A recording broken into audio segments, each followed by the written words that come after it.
ঈদের নামাজ পড়িয়া একটা যুবক কবরের কিনারায় হাউমাউ করে কান্না করে।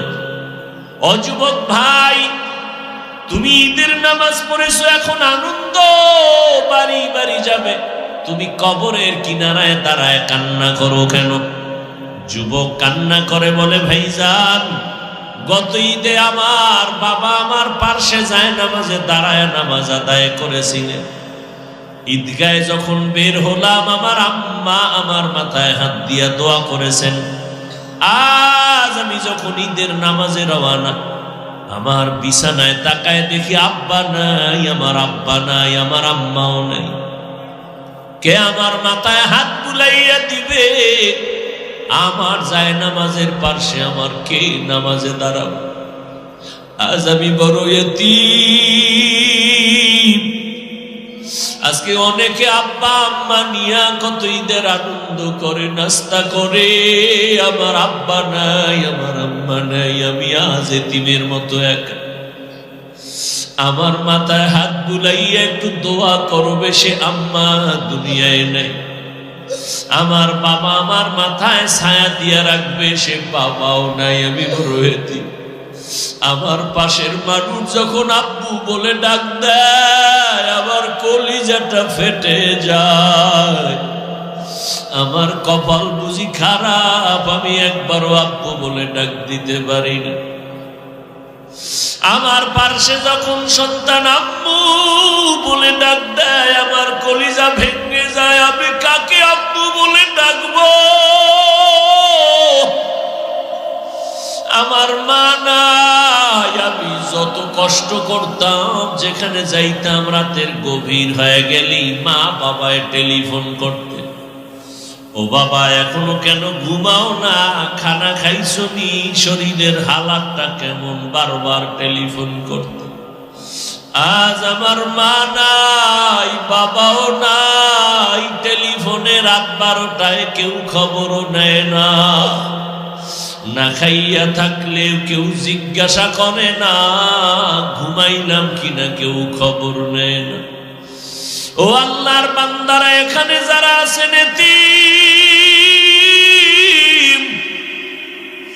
মা নাই, বাবা নাই, বড় আশা হয় ওই কবরে কোনো আযাব নাই, রূহগুলো অপেক্ষায় আছে সন্তান। আজকে তুই কোন ঘরে ঘুমাইতেছ? ওই ঘরের মালিক তো একদিন আমরা ছিলাম।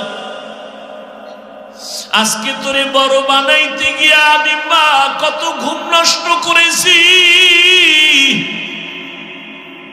না খাইয়া বাবা তোমারে আমারে খানা খাওয়াইতে এত কষ্ট করে বড় বানাইছেন। ওই মা বাবাকে ভুলিয়া তুমি কেমনে ঘুমাও রে বাবা? ওই মা বাবার জন্য তৈরি হও, কবরে সওয়াব পৌঁছানোর কি ব্যবস্থা? আমার মায়ার নবী দুর্বল, অন্য নবীর উম্মতের হায়াত অনেক বেশি, তারা বেশি নেক আমল করেছেন। আমার হায়াত কম, আমার উম্মতের হায়াত কম, এত নেক কোথায় পাবে?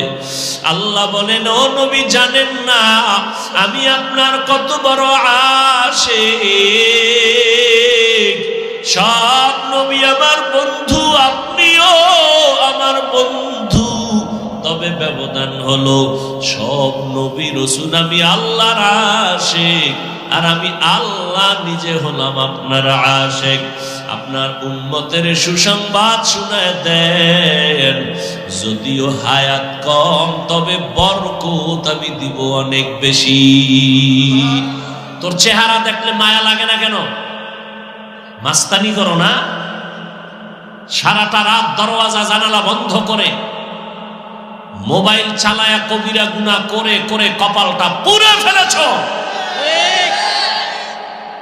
এই মুহূর্তে তুই মরে গেলে তোর মা মনে মনে খুশি যে একটা চরিত্রহীন সন্তান মরা মানে আমার বিপদ থেকে হুঁশিয়ার হওয়া। তুই কোন কপাল লয়ে জমিনে জন্ম নিয়েছ যে তুই মরলে তোর মা খুশি? তোর চরিত্র এত খারাপ কেন যে তুই মরে গেলে তোর বাপ খুশি? তোর চরিত্র এত নষ্ট কেন? একবারও ভাবছো? গাড়ির তলে লাশ পড়ে যুবকের বিষয় কি? পানির নিচে লাশ যুবক বিষয় কি? ঘুমের বিছানায় লাশ যুবকের বিষয়টা কি? কারণ কি?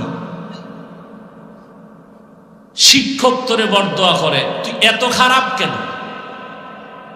একটা মানুষ তোরে দোয়া করে না, তোর চরিত্র এত খারাপ। হুজুরেরা বরদোয়া করে, ইমাম সাহেব বরদোয়া করে, মা বাবা কষ্ট তোরে নিয়ে, শিক্ষকরা তোরে নিয়ে কষ্ট, তুই জীবনে কামাই করলি কি? বরদোয়া। আসছো খোদায় টাইনা নিয়ে আসছে অজের প্যান্ডেলে, এখানে বইও তামাশা করতেছ না? আল্লাহ আমার প্রত্যেকটা যুবককে দ্বীনের খাদেম হিসেবে কবুল করেন। আল্লাহ কুদরতের দ্বারা হেদায়েতের নূর সিনায় দান করেন। অথচ একটা যুবকের দ্বারা কি সম্ভব? সব সম্ভব। একটা যুবক মানি গোটা পৃথিবীর আলো, একটা যুবক মানি মা বাবার জন্য একটা প্রদীপ, একটা যুবক সন্তান মানি একটা সমাজের জন্য আলো, একটা যুবক সন্তান মানি গোটা অন্ধকার দূর করার একমাত্র পাথেয়। কিন্তু তোমার থেকে আমরা কি পাইতেছি? তুমি ম্যাট্রিক পাস করেছো, তুমি ক্লাস 9-এ পড়ো, 8-এ পড়ো, তুমি মুসলমানের সন্তান, মাকে সালাম দাও না, সালাম দিতেই জানো না।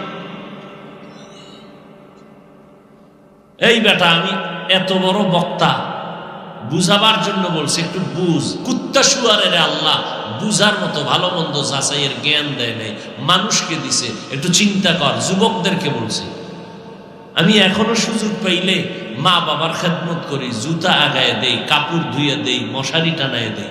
তুই এত নিমক হারাম কেন যে তোর বয়স এখন 25-20?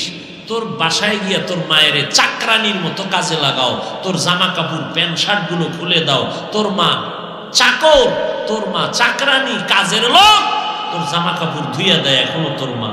তুই রেখে আসো তোর মায়ের কাছে, খানা খায় প্লেটটা ফালায় দাও। তোর মা চাকরানি, তোর প্লেট ধুইয়া দিবে তোর মা। উচিত ছিল তুই নিজের কাপড় নিজে ধুবি, মায়েরটাও ধুবি, নিজের মশারি নিজে টানাবি, মায়ের মশারি টানায় দিবি। কি শিখলি কি জীবনে? কি শিখছো কি জীবনে? একা একা তো মাস্তানি কম করো নাই, নিজের বড় বাহাদুর তো বহু মনে করো, কিন্তু ফলাফল কি? ফলাফল কি তোর এই 30 বছরে? তুই আজ আল্লাহ না করুন যদি মরে যাও, সবাই খুশি। বালিশে মাথা লাগায় চিন্তা করবি, আসলেই তো আমার চরিত্র এত খারাপ, আসলেই তো আমার চরিত্রের কারণে আমার শিক্ষক আমারে ভালো জানে না, আমার চরিত্রের কারণে মা বাবা আমাকে অন্তর দিয়ে দোয়া করে না, মা কোনো মুরব্বী আমাকে দোয়া করে না, চরিত্রের কারণে। অথচ তোমার মতো যুবক, কবি নজরুল, কি যুবকেরা কথা কও, কবি, ওর এত সুনাম কেন? ওর একটা হাত বেশি ছিল, তোমার থেকে মাথাটা 5 কেজি ওজন ছিল। রবীন্দ্রনাথের ইতিহাস পড়ো। আচ্ছা, তোমরা যে স্কুল কলেজে যারা পড়ো, একটু বুঝো বাবা, পাও ধরে বলছি কথা, আমি হার্ট বলতেছি কিন্তু দিলটা আমার অনেক নরম। আমি যদি তুই কও নিচে নাইমে তোর পাও ধরবো, এক্ষণ বল আমি নিচে নেমে তোর পাও ধরবো। তারপরে যদি ওয়াদা করো যে নবীজির আর কাঁদাবি না, মা বাবারে আর কোনোদিন কষ্ট দিবি না, বল আমি নিচে এসে পাও ধরবো।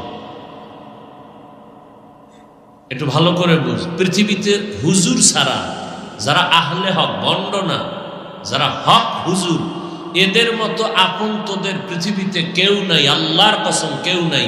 যাদেরকে তুই আপন মনে করো, এরা সব স্বার্থপর দুশ্মন, সব স্বার্থপর। এই তোমরা তো মোবাইল চালাও, দেখো না মা বাবা সন্তানের জবাই করে? যুবকেরা জবাব দিও, দেখছো? এবার বুঝো যে কেমন আপন তোমার মা বাবা, স্বার্থে আঘাত লাগছে জবাই, সন্তান মা বাবাকে জবাই। এই জন্য বলে গেলাম, বালিশে মাথা লাগায় চিন্তা করিও, পৃথিবীতে হুজুর যারা হক, এরা তোমাদের যেই পরিমাণ আপন, নিঃস্বার্থভাবে পৃথিবীতে আর কেউ তোমাদের আপন নাই। তোমরা যাদেরকে আপন মনে করো, এরা স্বার্থপর, জানের দুশ্মন। হুজুরেরা কোনোদিন গালি দাও, সব শুনি জানি, তোরা যে আমাকে গালাগালি করো সব জানি, কি পরিমাণ আমাদের বিরোধিতা করো আমরা জানি। কোন হুজুর তোদের জন্য বরদোয়া করে না, কোন হুজুর গালি দেয় না, দেখলে সালাম দেয়, সময় থাকলে বুকে লাগায়। পৃথিবীতে হুজুর ছাড়া তোদের আপন নেই। হুজুরেরা কোনোদিন তোমাদেরকে মারবে না, গালি দিবে না। দেখা হইলি বাবা কেমন আছো, নামাজে আসো, মা বাবার খেদমত করিও, খবরদার কারোর সাথে খারাপ ব্যবহার করবা না।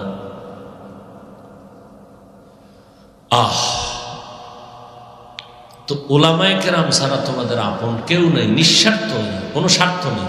এই যে আমরা তোমাদের পিছনে দৌড়াইতেছি, সব বক্তারা ঘুমায়, সব বক্তা, আমার চোখেও ঘুম, কিন্তু এই কষ্টের মধ্যে আসছি। কুত্তার মতো 12টা মাস আমরা দৌড়াই, সব আলেমরা দৌড়ায়, তাবলিগোলারা দৌড়ায়, পিসাবরা দৌড়ায় তোমাদের পেছনে। ঘরের চিন্তা নাই, সন্তানের চিন্তা নাই, পরিবারের চিন্তা নাই, শুধু উম্মতের পিছনে আলেমরা দৌড়ায়। বিনিময়ে কি দাও? গালি ছাড়া কিচ্ছু দাও না। একটা হুজুর মসজিদে নামাজ পড়ায়, তোমার আব্বা টাকা কামাই করে লক্ষ লক্ষ, একজন ইমাম টাকা কামাই করে মাত্র 10,000, 6 মাস বাকি। কিন্তু কোনদিন ইমাম সাহেব কোন মুসল্লির সাথে খারাপ কথা বলে না, আমার বেতন দিল না আমি আর নামাজ পড়াবো না, কোনদিন খারাপ আচরণ করেনি।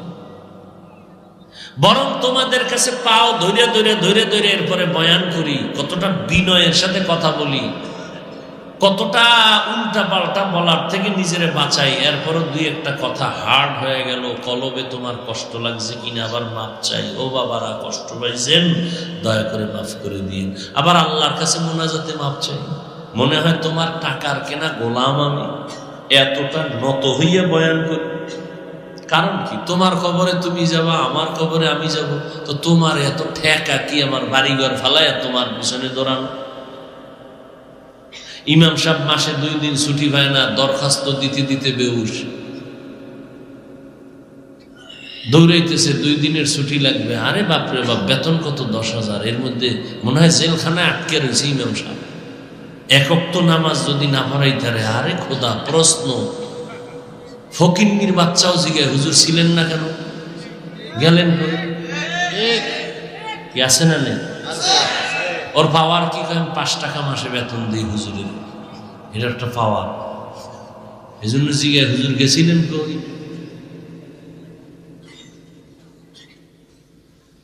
আহা, আল্লাহ গোটা উম্মাহকে হেদায়েতের দৌলত দান করেন। উলামায়ে আহলে হকের প্রতি উম্মতের অন্তরে মুহাব্বত বাড়ায় দেন। তো যে কথাটা বলতেছি যুবকদেরকে, হেদায়েত বড় কঠিন জিনিস।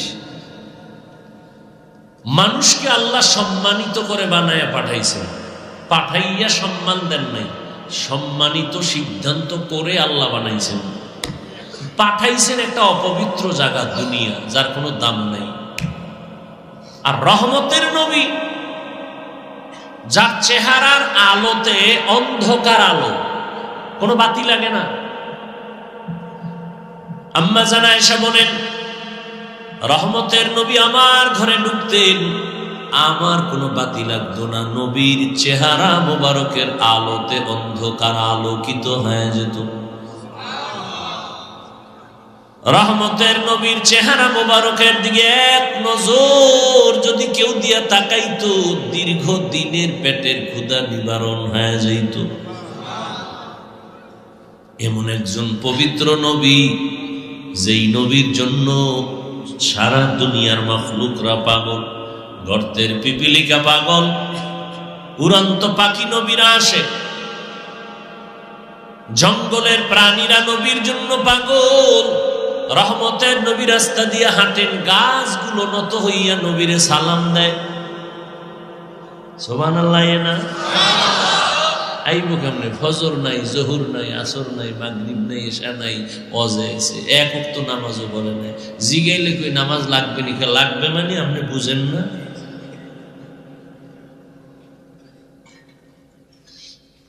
এক বেলার নামাজ নাই, অথচ নবী বলেন মুমিন আর বেঈমানদের মাঝখানে পর্দা হলো নামাজ। বেঈমানের বাচ্চাগুলো নামাজ পড়ে না, যারা মুমিন তারা কখনো নামাজ ছাড়ে না।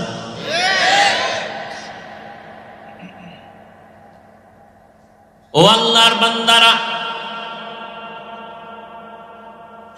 আমিও মুসলমান, আপনারাও মুসলমান। আপনাদের আল্লাহ আমার আল্লাহ দুই না এক? নবী, কাবা, কোরআন, ধর্ম, কালেমা। আপনারা বয়ান করবো কেন? বয়ান তো আমি কোরআন করে আলেম হইছি, আমি বয়ান করবো যারা কোরআন বুঝে না, আল্লাহ চিনে না, নবী চিনে না, হিন্দু বৌদ্ধ বিধর্মীর কাছে। আপনাকে বয়ান করবো কেন? আপনি তো আল্লাহ মানেন, নবী মানেন, কোরআন বুঝেন, হাদিস বুঝেন, ইসলাম বুঝেন, কালেমা পড়েন, কবর বুঝেন, হাসর বুঝেন, আপনাকে বয়ান করবো কেন? করব কেন না? 12 মাসের রাত দিন নাই। এই জহুর করে বয়ান করলাম সিলেটে, আজকে জহুরের নামাজের পরে বয়ান করলাম সিলেট, আসরের সময় বয়ান ছাইরে দিছে। এমপি সুমন সাহেব, চিনেন না? নাম শুনছেন? তার আয়োজনে মাহফিল। আবার এখানে রোজার মাস একটু মানুষ রিল্যাক্স নিবে, কোনো কায়দা নাই, দৌড়াও। যদি বলি ফজর করে বয়ান করবো, তাও মানুষ নিতেছে, চাইতেছে। তো 12 মাস আপনাদের পেছনে দৌড়ায়, অথচ উচিত ছিল বেঈমানের পেছনে দৌড়ানো। কখন দৌড়াবো? আপনি তো বয়ান কইরা লাইনই আনতে পারে না, এই 12 মাস দৌড়াইও। ওরে আল্লাহ করোনা দিয়েও আপনাকে সাইজে আনতে পারে না। আপনারা কত ভালো মানুষ।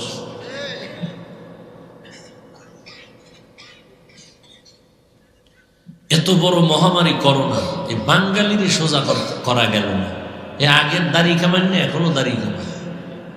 এ আগের বেনামাজি এখনো বেনামাজি, আগের সুদখোর এখনো সুদ খায়, আগে আলেমকে দুশ্মনী করতে এখনো করে। এগো কোন গজব লাগবে করোনায়, যেহেতু এগো ঘাড় সোজা হয় না, তো কোন গজব লাগবে আমার আল্লাহ তাও জানেন। অপেক্ষায় থাকেন, তওবা না করলে সে বলবে। আল্লাহ জানেন।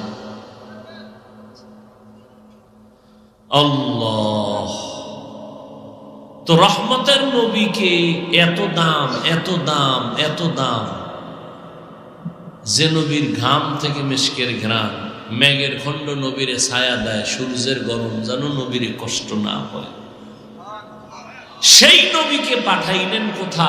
এত বড় দামি ব্যক্তিরে পাঠাইলেন এমন এক জায়গা মক্কা, যেই মক্কার মানুষ পৃথিবীর নিকৃষ্ট চরিত্রহীন লম্পট।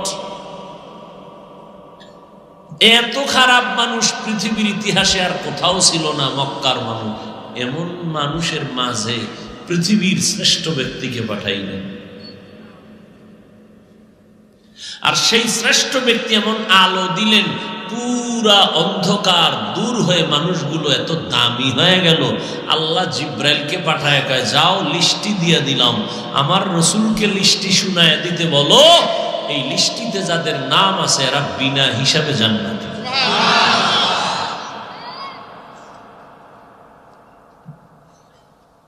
ইয়া আইয়ুহাল্লাযীনা আমানু, হে মুমিনেরা,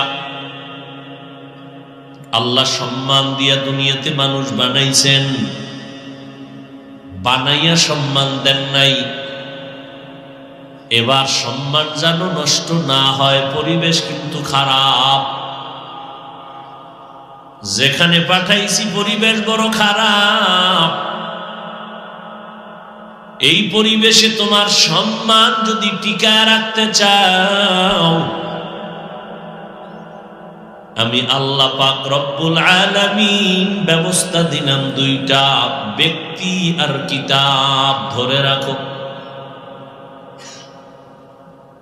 হাজারো কঠিন খারাপ পরিবেশেও যদি থাকো, আর আল্লাহর দেয়া দুইটা জিনিস যদি ধরে রাখতে পারো, জিন্দেগিতেও তোমার সম্মান কখনো নষ্ট হবে না। এক হলো আল্লাহর দেওয়া কিতাব, দ্বিতীয় হলো আল্লাহর দেওয়া নির্দিষ্ট করা আল্লাহর প্রিয় ব্যক্তি। আল্লাহর প্রিয় ব্যক্তিদের মধ্যে প্রথম সারিতে আম্বিয়ায়ে কেরাম, নবী রাসূলগণ। আর এই সব নবী রাসূলদের মধ্যে শ্রেষ্ঠ হলেন আমার নবী রহমাতুল লিল।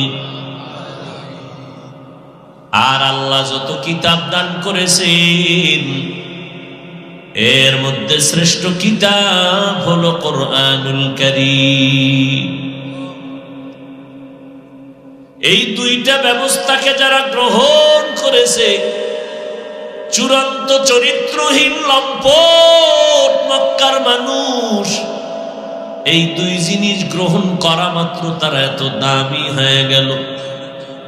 আল্লাহ ঘোষণা দিলেন, ও নবী জানায় দেন আমার কোরআন আর আপনি নবীরে যারা কলিজা বানাইয়া চরিত্র সুন্দর করলো, এদেরকে দুনিয়াতেই সুসংবাদ দিন আমরা জান্নাতি। আতিনা ফি দারে দুনিয়া না হাসান, আতিনা ফি দারে উকবা না হাসান, ইয়া গিয়াসাল মুস্তাগীসিন ইহদিনা লফতিখারা বিলউলুমে ওয়াল গিনা। হর গড়ি দে নে কতু তৈয়ার হ্যায়, जो न मांगे उससे तू बेजार है। চরিত্রহীন মানুষগুলো ভালো হয়ে গেল। দুই জিনিস ব্যবস্থা আল্লাহ দিছেন, গ্রহণ করেছেন। কোরআন শ্রেষ্ঠ কিতাব, রহমতের নবী শ্রেষ্ঠ ব্যক্তি। ১৫০০ বছর আগে নবী বিদায় বেলা উম্মতের বলে গেলেন, এই উম্মত, চ্যালেঞ্জ করে দুটো জিনিস আমি রেখে গেলাম। আমি নবী বিদায় নিয়ে গেলাম, তোমাদের মাঝে দুটো জিনিস আমি রেখে গেলাম, আঁকড়াইয়া ধরো। যদি ধরে রাখতে পারো, আমি নবী চ্যালেঞ্জ দিলাম, সম্মান কমবে না। ক্বালান নবী সাল্লাল্লাহু আলাইহি ওয়া আলিহি ওয়াসাল্লাম, তারাকতু ফীকুম আমরাইন লান তাদিল্লু মা তামাসসাকতুম বিহিমা, কিতাবাল্লাহি ওয়া সুন্নাত রাসূলি। ১ নাম্বার কোরআন, ২ নাম্বার আমি রহমতের নবীর সুন্নতের আঁকড়াইয়া ধরো। নবীর চ্যালেঞ্জ দেওয়া এই দুইটা জিনিস ১৫০০ বছর পর আজও যারা আমরা ধরে রাখছি, আল্লাহর কসম এই দুনিয়ায় ইহুদি বৌদ্ধ বিধর্মী সব মুসলমান ইসলামের বড় দুশ্মন। এর সাথে আবার কিছু ইসলামের ব্যানারওয়ালা মুনাফিকেরাও বেঈমানের সাথে তাল মিলায়, স্বার্থ উদ্ধার হবে তারপর দ্বীনের বিরোধিতা করে। এর মাঝেও আজও এই দুই জিনিস যাদের কাছে আছে, এদের মতো সম্মানে দুনিয়াতে এখনো কেউ নাই। এই যুবক, ও জেনারেল লাইনের শিক্ষিত বাবারা, সন্তানের আব্বা আম্মা যারা আছেন, সার্টিফিকেট না হইলে ছেলে খাবে কি? হাফিজুর রহমান না খায় মরে। এই পণ্ডিতেরা, একজন লোক দাঁড়ায় বলো, করোনায় করোনায় করোনায় গোটা দুনিয়া বন্ধ। বন্ধ ছিল না? স্কুল বন্ধ, কলেজ বন্ধ, ভার্সিটি বন্ধ, ব্যবসা বন্ধ, চাকরি বন্ধ, ট্রেন বন্ধ, বাস বন্ধ, ফ্যাক্টরি বন্ধ, মিল কারখানা বন্ধ। মানুষ পাগলের মতো হয়েছে। একজন জ্ঞানী দাঁড়াইয়া বলো, ওই করোনার সময় কোন হুজুর না খাইয়া ভিক্ষা করেছে? করছে? সার্টিফিকেট না থাকলে খাইবে কি? তোমার প্রশ্নের এই বাহাদুরি কই গেল? সার্টিফিকেট না হইলে সম্মান থাকবে না। কই আমগো তো সার্টিফিকেট নাই। প্রধানমন্ত্রী দিছিলেন কওমিয়া লাগো স্বীকৃতি, সেটাও তো ওই পরিমাণ কার্যকর হয় নাই। আর যেই পরিমাণ হিংস্র আক্রমণ শুরু হয়েছে এটার উপরে।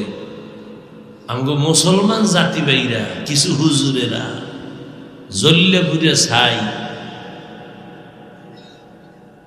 কই আমগো সার্টিফিকেট নাই, না খাইয়ে তো কোনো হুজুর করোনায় মরল না।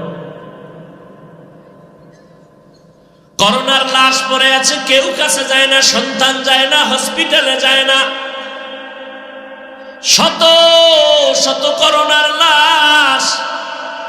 ইতিহাস ভুলে যাইও না রে বাঙালি, ভালো করে বুঝো।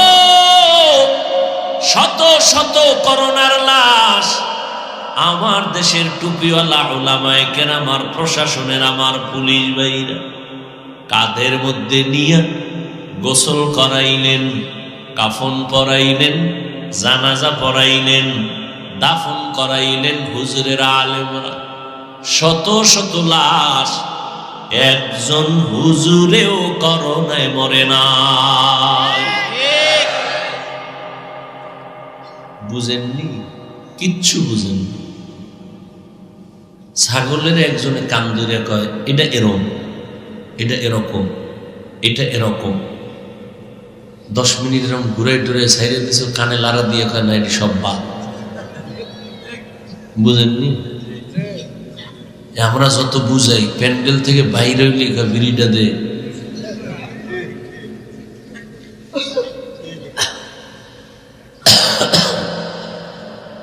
কিচ্ছু বুঝেননি। আপনাকে বোঝার অপেক্ষা আমরা নাই। আমরা আল্লাহর উপরে ভরসা করে আছি। যুগে যুগে যুগে যুগে যুগে যুগে যুগে যুগে এই টুপি, এই দাড়ি, এই নামাজ, এই রোজা, এই কোরআন, এই তেলাওয়াতের কারণে শত শত নয়, হাজার হাজার হাজার হাজার লক্ষ লক্ষ মুসলমান আলেম ওলামা ফাঁসির মঞ্চে জুলুম করে ঢুকাইছে, মারছে, গাছের সাথে লাট ঝুলাইছে, মাদ্রাসায় আগুন দিছে, কোরআন শরীফ জ্বালায় দিছে। আজও পর্যন্ত পারছে বন্ধ করতে? পারবে? এই মানুষ কমাও, মানুষ কমাও। কেন? বেশি হলে থাকবে কই, খাবে কি? তো কেমনে কমায়? বড়ি খাও, বড়ি। এই জেনারেল লাইনের বুদ্ধিমানেরা কথা কইবেন, আমগো হুজুরগো তো কোনো বুদ্ধি নেই, আপনারা মনে করেন আমরা বোকা। আচ্ছা, আপনারা বুদ্ধিমান যারা ট্যাবলেট খাইছেন 5 বছর আগের তুলনায়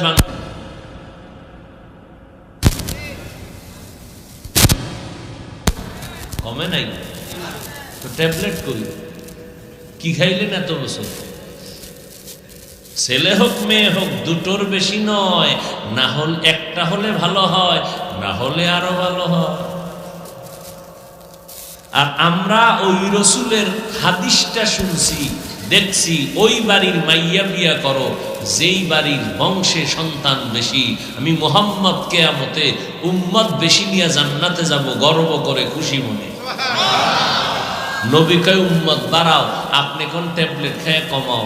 আমনে কোন না, আপনাকে এই বলাইতেছে পৃথিবীর নিকৃষ্ট বেঈমানের বাচ্চাগুলো। এই জন্ম নিয়ন্ত্রণের সিস্টেম চালু করছে ওরা, কিন্তু একটা বেঈমানের ঘরেও সন্তান কম নেই। খবর নাই, কোনো খবর নেই। রবীন্দ্রনাথ ঠাকুরের কয় ফোলা মাইয়া ইতিহাস, এই গুগলে সার্চ দিছে, এই জ্ঞানী যুবকেরা সার্চ আজকে যাইয়া, এই যতটি বেঈমান আছে সবগুলো বিধর্মী, প্রত্যেকটার ঘরে সন্তান বেশি। তারা ট্যাবলেট খায় না, খোদার কসম একটাও খায় না। ওরা এই বাইর করছে মুসলমানের খাওয়াই, উদ্দেশ্য মুসলমান কমাবে। ওগো টার্গেট হলো মুসলমানের সংখ্যা কমাবে। তো ওই যে শুরুতে বলছি, বান্দা চাইলে কিছুই হয় না, আল্লাহ চাইলে সব হয়। খারাপ লাগতেছে না? কলিজায় খুব ধাক্কা লাগতেছে? পাও ধরে মাপ চাইলে হবে? কেমনে বুঝাইতাম?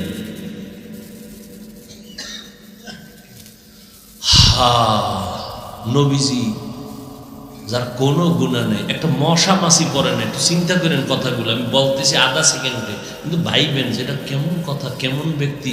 মশা মাছি পড়ে না যেই নবীর গায়ে, সেই নবীর গায়ে বৃষ্টির মতো পাথর মেরে রক্ত জড়াইল বেঈমান।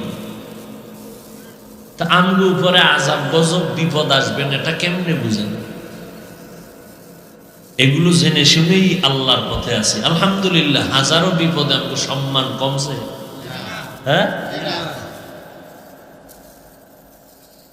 এই যে এমপি সুমনের বাড়ি গেছি, কি কইছে হইনেন? ইউটিউবে খুলে আজকের বয়ান দেখেন কি বলছে সুমন সাহেব। মন্ত্রী মহোদয় দেখলে কয়, হুজুর দোয়া করেননি ঠিক মতো? আপনাকে দোয়া ছাড়া আমাকে উপায় নেই, আমরা মাসে মাসে এখন টাকা দিই না দোয়ার লাগে। হায় কি কথা বলতেছিলাম, এই কথা আনলাম কেন? শেষ।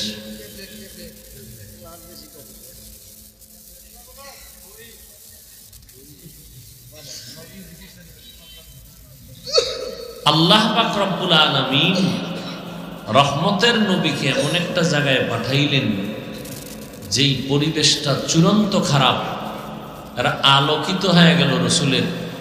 মাত্র ব্যবধান কি 13 বছর।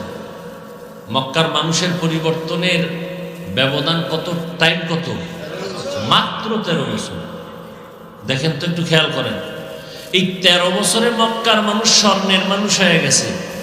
নবী কি মেডিসিন ব্যবহার করলেন খেয়াল করেন। নবী একটা বেতের বাড়ি ব্যবহার করেননি। নবীর জীবনে কোনোদিন ভুলেও একটা গালি দেন নাই কাউকে, কোনোদিন। নবী জীবনে একটা মিথ্যা কথা বলেন নাই। গালি আসছে সামনে, নবী একটা গালির জবাবও দেন নাই। আরো আশ্চর্য কথা, নবীজি চক্ষু মুবারক দিয়া কোনোদিন গরম চোখে কারো দিকে তাকান নাই।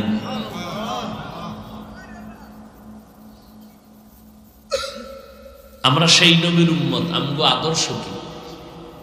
আমরা আছি কোথায়? তো আল্লাহ মানুষকে সম্মান দিয়া পাঠাইছেন। সম্মান ধরে রাখো 2 জিনিসের দ্বারা, কোরআন আর রসুলের সুন্নাত। এই 2 জিনিস এখনো যাদের কাছে আছে তারা শান্তিতে। আমরা হুজুরেরা শান্তিতে, এটা না, খবরদার এই কথা মনে করবেন না। কয়েক মাস আগে গুলশান এক হাজী সাহেব, বিশাল পাগড়ি লাগানো, এত টাকার মালিক। এই খেয়াল করেন, আমি কিন্তু এই বাজে কথা বলি না, খুব খেয়াল করি।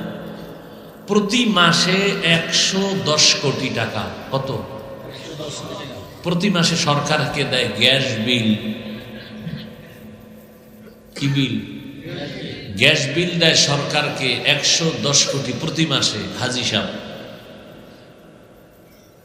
প্রতি মাসে তার কর্মচারীর বেতন 95 কোটি প্রতি মাসে। কর্মচারী যারা কাজ করে এদের বেতন কত প্রতি মাসে? নাম কইলে অনেক ব্যবসায়ীরা চিনতেও পারেন। উনি জামাত ছাড়া নামাজ পড়েন না, জীবনে মাদ্রাসায় পড়েনি। কি বলবেন, আমরা হুজুর ছাড়া সব জাহান্নামী? হ্যাঁ, তাহলে যার কাছে রসুলের সুন্নত আছে এর কাছে সম্মান আছে। আপনি ডাক্তার হন, এর ডাক্তার আছে না, বহু ডাক্তার, মাথার তাজ, কি বিষয় কি? রসুলের আদর্শ আছে। রুগী সিরিয়ালে গায়ে আজান হয়ে গেছে, বন্ধ, নামাজ হবে পরে, রুগীর সিরিয়াল বসো। আপনি পারেন না কেন? ও যুবক বাবারা, তোমার মতো যুবক জীবনেও মাদ্রাসায় পড়ে নাই, স্কুল কলেজে পড়ে, 5 ওয়াক্ত নামাজ পড়ে নাই। বাস আমাকে হুজুর টুজুর লাগবে না, তোমারে ফিডেইতে তোমার জাতি বেরি যথেষ্ট। আল্লাহ ধরে কবে, এই বেঈমান, তোর পাশের যুবকটা স্কুলে পড়ে নামাজ পড়লো, তুই পড়লি না কেন? র্যাব, আর্মি, পুলিশ, বিডিআর চাকরিজীবীরা নামাজ পড়ে, তুমি পারলা না কেন?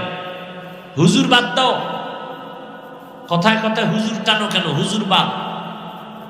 তোমার লাইনে SP, DC, OC, barrister, professor, doctor, engineer, 5 ওয়াক্ত নামাজি, মাথায় অল টাইম পাগড়ি, যাও সুপ্রিম কোর্টে যাও, সুপ্রিম কোর্টের বিচারপতি, লম্বা জামা পরা, 5 ওয়াক্ত নামাজি, এই দাড়ি, উকিল, কোর্টে উঠে জেরা করতেছে মামলা নিয়ে, 5 ওয়াক্ত নামাজ, আজান হয়ে গেছে, নামাজে দৌড়। আমাকে হুজুর লাগবে না আপনাকে সাইজ করতে, মাওলায় সাইজ কেমনে করবে? আমাকে হুজুর লাগবে না। আর আমি এখানে যে আপনাদের বয়ান করতেছি, আমি একবারও বলবো না যে আপনারা হুজুর হয়ে যান, আমি একবারও বলবো না। আমি বলবো যে স্কুলে আসো থাকো, কলেজে পড়ো পড়ো, ছাড়বা না ওই লাইন। হুজুর হওয়ার দরকার নেই, এত বেশি হুজুর আমাকে আর বেশি হুজুর লাগবে না, বহু বেশি হুজুর হয়ে গেছে এখন। এত হুজুর ভণ্ড, আহলে হক হুজুর খুঁজা বের করা বড় কঠিন হয়ে গেছে। এখন আমাদের দেশে বেশি দরকার doctor, engineer, SP, DC, OC, এই বেশি দরকার। বেশি মানে কি আদর্শওয়ালা দরকার। তাসলিমার মতো ডাক্তার হইলে তো লাভ নেই, জায়গায় জায়গায় জুতার বাড়ি ছাড়া খাইবে কি? ওই ডাক্তার চাই না, আদর্শ ডাক্তার চাই, আদর্শবান ইঞ্জিনিয়ার চাই, আদর্শবান প্রফেসর চাই, আদর্শবান ডিসিএসপি চাই। 5 বেলার নামাজ পড়বে, ওসি সাহেবের মানুষের কলিজা দিয়া মোহাম্মতের দোয়া নিবে, নামাজ পড়বে, এগুলো চাই। তাহলে আমাকে হুজুরগার এত ওয়াজ লাগবে না, আর ওয়াজের জন্য অনুমতি আনতে জুতা ক্ষয় করা লাগবে না। আল্লাহ সবাইকে বুঝার তৌফিক দান করেন। রমজানুল মুবারক আল্লাহর কাছে প্রিয় হওয়ার এক বড় মাধ্যম হলো রমজানের এই রোজা। আল্লাহ প্রথম দেখেন, আল্লাহ কত মায়া করেন আমাদের। দুনিয়াতে কোনো মালিক পাবেন না কর্মচারীরে বন্ধু বলে, কাজের লোকের কোনো মালিক বলে না আমার বন্ধু।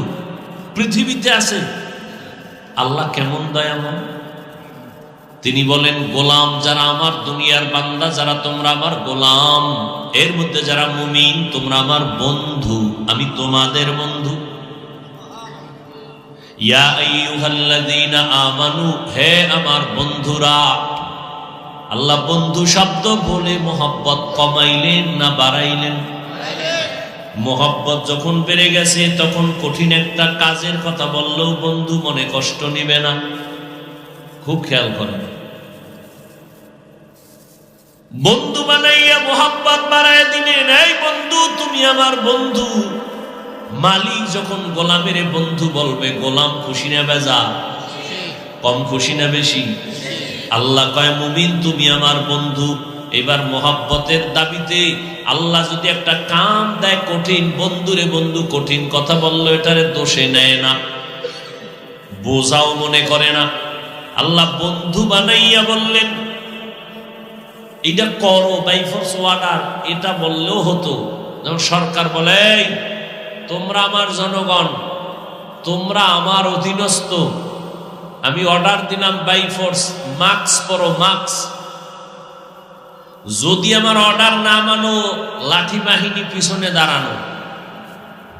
আর আল্লাহ কেমন অর্ডার দিতেছেন, ডাইরেক্ট কয় না রোজা রাখো, বন্ধু কইয়া আগে মোহাব্বত বাড়াইছেন, এরপরে কয় বন্ধু একটা কাজ আমি তোমার জন্য নির্ধারণ করতে চাই, করবানি। বন্ধু কয় কি কাজ দিবে, এটা কঠিন না সহজ? আল্লাহ কয় ভয় পাইও না, কামা কুতিবা আলাল্লাযীনা মিন ক্বাবলিকুম, এটা এমন একটা কাজ, এটা পূর্বের মানুষেরাও করছে। ও আমার 14 গোষ্ঠী যদি করতে পারে তো ওটা কঠিন না, তো আমিও করবো। তুমি যদি করো, এটা এমনি এমনি না, কঠিন এক পুরস্কার তোমাকে দিব। এত বড় পুরস্কার দুনিয়াতে আর নাই। কি সেটা? কয় তাকওয়ার মাকাম আমি দান করব। এটা কেমন পুরস্কার? এটা পাইলে আল্লাহর সাথে তোমার সাথে মোলাকাত হবে, মাঝখানে কোনো পর্দা থাকবে না। हर के दारद खौफे हक दर दिल मदम जन्नतुल मअवा देहत पूरा मकाम जुज़बा हक़ची ज़े मखा अज इंसुजा फज़ले उआ मस्ते दर जुमला जहा। আল্লাহ বলেন তাকওয়ার মাকাম দিব তোমাকে। এটা এমন এক সর্বোচ্চ মাকাম যেটা অর্জন করলে মালিকের সাথে গোলামের মোলাকাতের মাঝখানে কোনো পর্দা থাকবে না। আর এটা অর্জন করার জন্যই তোমার মাধ্যম হলো রমজানের রোজা। রোজার মাধ্যমে তুমি তাকওয়া অর্জন করো।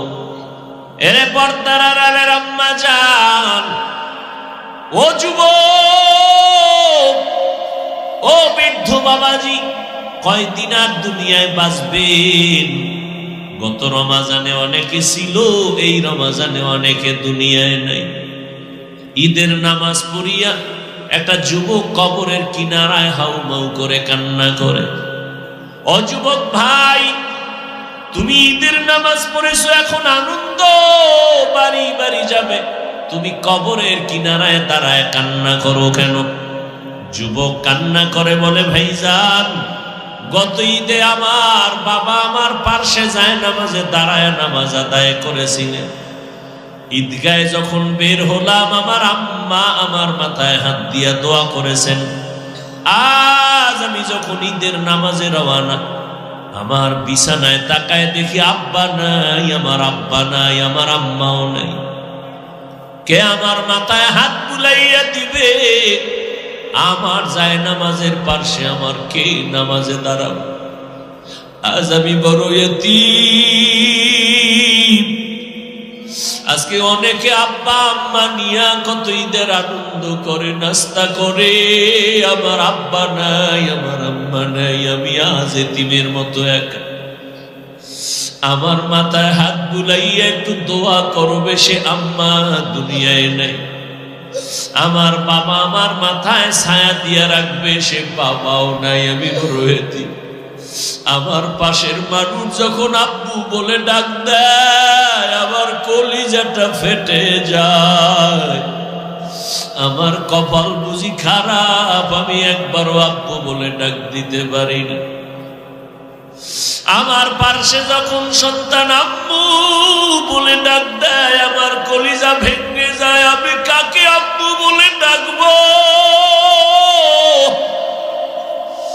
আমার মা নাই। আমি যত কষ্ট করতাম, যেখানে যাইতাম রাতের গভীর হয়ে গেলেই মা বাবায় টেলিফোন করতে, ও বাবা এখনো কেন ঘুমাও না, খানা খাইছো নি, শরীরের হালাতটা কেমন, বারবার টেলিফোন করতে। আজ আমার মা নাই, বাবাও নাই, টেলিফোনে রাত 12টায় কেউ খবরও নেয় না। না খাইয়া থাকলেও কেউ জিজ্ঞাসা করে না, ঘুমাইলাম কিনা কেউ খবর নেয় না। ও আল্লাহর বান্দারা, এখানে যারা আছেন এতিম, মা নাই, বাবা নাই, বড় আশা হয়। এই রমজান বড় দামি একটা মাস, কবরের আযাব বন্ধ, জাহান্নামের দরজাগুলো বন্ধ। ওই কবরে কোনো আযাব নাই, রূহগুলো অপেক্ষায় আছে সন্তান। আজকে তুই কোন ঘরে ঘুমাইতেছ? ওই ঘরের মালিক তো একদিন আমরা ছিলাম। আজকে তোরে বড় বানাইতে গিয়া আমি মা কত ঘুম নষ্ট করেছি। না খাইয়া বাবা তোমারে আমারে খানা খাওয়াইতে এত কষ্ট করে বড় বানাইছে। ওই মা বাবাকে ভুলিয়া তুমি কেমনে ঘুমাও রে বাবা? ওই মা বাবার জন্য তৈরি হও, কবরে সওয়াব পৌঁছানোর কি ব্যবস্থা করো। রমজান আসছে, এই রমজান এত বরকতের মাস, তাকওয়া অর্জনের মাস।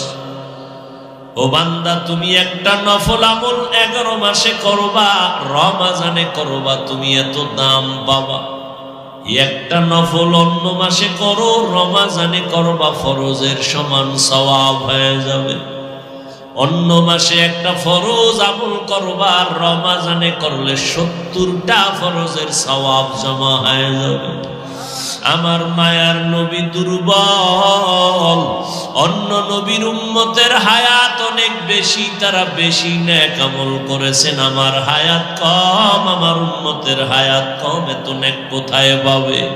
আল্লাহ বলেন, ও নবী জানেন না আমি আপনার কত বড় আশিক? সব নবী আমার বন্ধু, আপনিও আমার বন্ধু। ব্যবধান হলো সব নবী রাসূল আমি আল্লাহর আশিক আর আমি আল্লাহ নিজে হলাম আপনার আশিক। আপনার উম্মতের সুসংবাদ শুনায় দেন, যদিও হায়াত কম তবে বরকত আমি দিব অনেক বেশি। অন্য নবীর উম্মতেরা 1000 মাস লাগাতার 1000 মাস ইবাদত করে যা পাইতো, আমি আপনার মহব্বতে আপনার উম্মতের 1000 মাসের সওয়াব আমি এক রাতের ইবাদতে দিয়া দিব। আতিনা ফি দারে দুনিয়া না হাসান, আতিনা ফি দারে উকবা না হাসান, ইয়া গিয়াসাল মুস্তাগীসিন ইহদিনা লিফতিখারা বিল উলুমে ওয়াল গিনা। हर गोरी देने को तू तैयार है, जो न मांगे उससे तू बेजार है। 1000 মাস ইবাদতের সওয়াব মুহাম্মদের উম্মতেরা কয় দিনে পাবে বলেন না কেন? ওই দিন বা রাতের নাম জানেননি? বলেন বলেন। ইন্না আনজালনাহু ফি লাইলাতিল কদর ওয়া মা আদরাকা মা লাইলাতুল কদর, লাইলাতুল কদরি খায়রুম মিন আলফি শাহর। 1000 মাসের সমান না, আরো বেশি দিবেন। আল্লাহর সেই পবিত্র কালাম মহাগ্রন্থ আল কুরআন, কি মহিমা এ মাসে হয়েছে তার আগমন। আল্লাহর সেই পবিত্র কালাম মহাগ্রন্থ আল কুরআন, কি মহিমা এ মাসে হয়েছে তার আগমন। এক নেকে শতুর রহমান,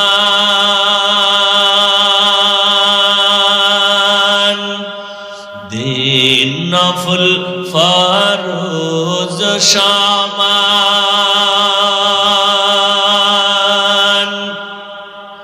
রহমত বরকত নাজাতের মাস, জালাও আমলের বাতি। ভুলবো না ভোলা যায় নাকি মাহে রমজানের স্মৃতি, ভুলবো না ভোলা যায় নাকি মাহে রমজানের স্মৃতি। এ মাসের কত ফজিলত জানো কি মুসলিম জাতি, ভুলবো না ভোলা যায় নাকি মাহে রমজানের স্মৃতি, ভুলবো না ভোলা যায় নাকি মাহে রমজানের স্মৃতি। কত কষ্ট করেছিলেন ইয়াতীম নবী রমজানে, ইবাদতে রাত কাটিয়ে দিতেন, কি হবে উম্মত বিনে।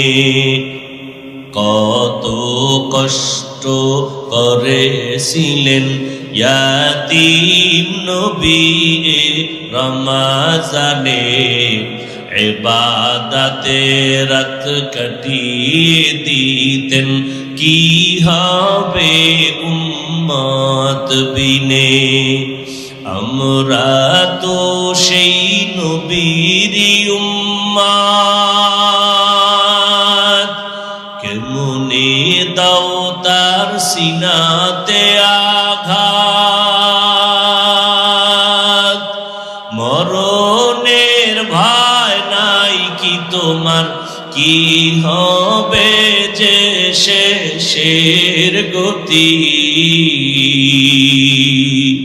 ভুলবো না ভুলা যায় নাকি মাহে রমজানের স্মৃতি। ভুলবো না ভুলা যায় নাকি মাহে রমজানের স্মৃতি। এ মাসে কত ফজিলত জানো কি মুসলিম জাতি। ভুলবো না ভুলা যায় নাকি মাহে রমজানের স্মৃতি। ভুলবো না ভুলা যায় নাকি মাহে রমজানের স্মৃতি। এমন এক বরকতের মাস, ভালো করে বুঝো। এই মাসে জাহান্নামের দরজাগুলো বন্ধ, কবরের আযাব বন্ধ রে বাবা। এমন এক বরকতের মাস। ও আল্লাহর গোলাম, এই রমজানে একটা নফল ফরজের সমান দাম, একটা ফরজ 70 গুণ বেশি। আল্লাহ বলেন তাকওয়ার মাকাম অর্জন করতে যদি চাও, রমজানের রোজার মাধ্যমে তাকওয়া অর্জন করো। দিনের বেলা রোজা রাখবা, তাকওয়া মানে গুনাহ থেকে নিজেকে পবিত্র করো। রোজার মাধ্যমে গুনাহ থেকে নিজেরে বাঁচাও। হাতের গুনাহ থেকে হাত বাঁচাও, চোখের গুনাহ, জবানের গুনাহ, কানের গুনাহ, অন্তরের গুনাহ, এর থেকে নিজেকে পবিত্র বানায় দাও। রাতের বেলা তারাবির নামাজ আদায় করো। কত রাকাত? 20 রাকাত। কম পড়বা না, একটা নফল ফরজের সমান এই সুযোগ আর পাবা কিনা জানা নাই। অতএব 20 রাকাত তো পড়বাই। আবার সুযোগ আল্লাহ দান করেছেন, 11 মাসে এই সুযোগ পাওয়া যায় না। 2 রাকাত কম পক্ষে হলো তাহাজ্জুদ পড়তেই হবে, কারণ 11 মাসে ওই তাহাজ্জুদের সময় ওঠার কোনো সুযোগ নাই। আর রমজানে সাহারি খাওয়ার পুরা টাইম হলো তাহাজ্জুদের টাইম। অতিও গভীর হয় রজনী যখন, নীরবে প্রভুর নাম জপিও তখন। প্রভুর করুণা যদি পাইবারে চাও, গভীর রাতে উঠে প্রভুর গুণগান গাও। আমার আল্লাহ প্রথম আসমানে হাজির, আল্লাহর কাছে চোখের পানি ছেড়ে তাহাজ্জুদের মুসাল্লায় দাঁড়াইও। 11 মাসে এই সুযোগ চাইলেও পাওয়া যায় না রে বাবা। রমজান সাহারি খাওয়ার টাইম, পুরা তাহাজ্জুদের টাইম। আল্লাহর কাছে 2 রাকাত নামাজ পড়ে গোপনে একা একা আল্লাহর কাছে কাঁদবেন, ও দয়ার মালিক, মেহেরবানি করে আমারে তুমি মাফ করে দাও। এই জীবনে গুনাহ করে করে জীবনটারে নাপাক করেছি, ও আল্লাহ তুমি মাফ করে দাও। সন্তানগুলোরে তোমার বান্দা বানায় নাও। আমার ব্যবসায় সমস্যা সমাধান করে দাও, চাকরির সমস্যা সমাধান করে দাও, বিবাহের সমস্যার সমাধান করে দাও। আয় আল্লাহ, আমার সন্তান পরে মনে থাকে না, তুমি ওর জেহেন খুলে দাও।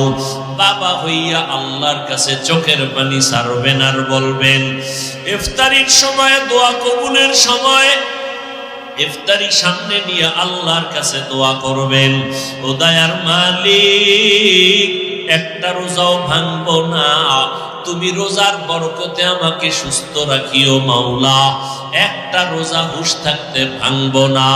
মরণ তো আমার একদিন হবেই, সুস্থ হয়ে মরি তাও মরতে হবে, অসুস্থ অবস্থায় মরি তাও মরতে হবে। অতএব হায়াতের মালিক কে? মৃত্যু দেওয়ার মালিক কে?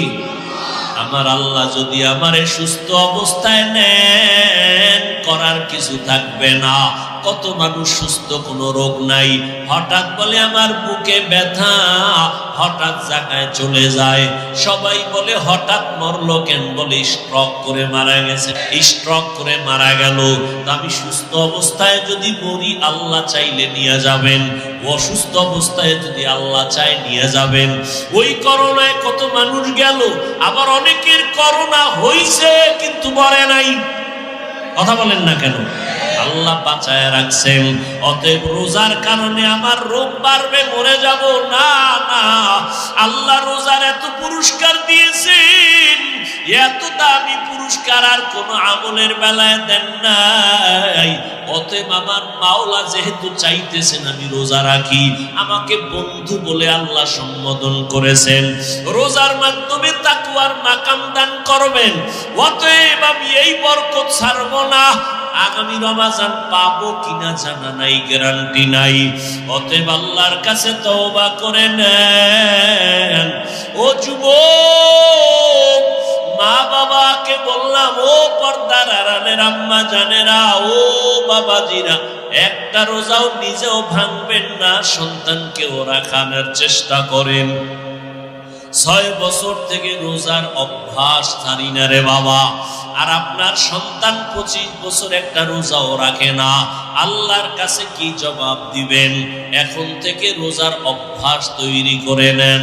রোজা রাখলে শরীর সুন্দর থাকবে, কলবের পাওয়ার বাড়বে, অঙ্গ প্রত্যঙ্গ গুলো তাজা থাকবে। সারাদিনই তো খাবেন, সারা রাত খাবেন, 11 মাসই তো জনমের মতো খাইলেন, একটা মাস একটু কন্ট্রোল করবেন। সুবহ সাদিক থেকে সূর্যাস্ত পর্যন্ত পানাহার থেকে ফিরে থাকবেন। এরে আল্লাহর গোলাম, এর দ্বারা দুনিয়ায় আপনি লাভবান হবেন, আল্লাহর কাছেও দাম হবে, মানুষের কাছেও সম্মান বেড়ে যাবে। ও পর্দার আড়ালের আম্মা জান, ও যুবক বাবারা, আজকে তোমরা কি মনে করো জানি না, আমি যে এত বুঝাই, স্কুলে পড়ো, কলেজে পড়ো, চাকরি করো, বাধা নাই রে বাবা। আমিও তোমার মতো এক যুবক সন্তান। আমি যদি আজকে প্যান্ট শার্ট টাই লাগায় দাড়ি কামায় চলতাম, কেউ বাধা দিত না। এই টুপির কারণে, দাড়ির কারণে কত গালি শুনলাম, কত বাজে কথা শুনতেছি, এরপরও সারি না। এরে আল্লাহর গোলাম, এই টুপি দাড়ির কারণে কত আলেমরা জেলখানায়, কত আলেম ফাঁসির মঞ্চে চলে গেল, এরপরও এগুলো জানি শুনি, তারপরও সারি না কেন? একমাত্র কারণ আল্লাহর কোরআন সত্য, নবীর কথা সত্য, একটা মিথ্যা নাই। এক জাররা পরিমাণ গুনাহ নিয়ে কবরে গেলে 2 পার্শ্বের মাটির চাপ। এরে আল্লাহর বান্দারা, আল্লাহর কোরআনে একটা ভুল কেউ বের করতে পারে নাই। ওই কোরআন সত্য, গুনাহ নিয়ে কবরে গেলে আযাব হবে সত্য। আমার নবী এই রমজানে কি আমল করেছেন একটু ভাবো।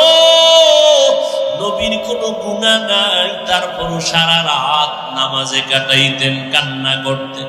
আবু বকরের মতো সাহাবী, ওমরে ফারুকের মতো সাহাবী, ওসমান রাদিয়াল্লাহু আনহুর মতো সাহাবী, হযরত আলী সহ সব সাহাবায়ে কেরাম এত ইলম, এত আমল, এত তাকওয়া, এরপরও রমজানে কি আমল করছেন? আজীবন কান্না করেছেন।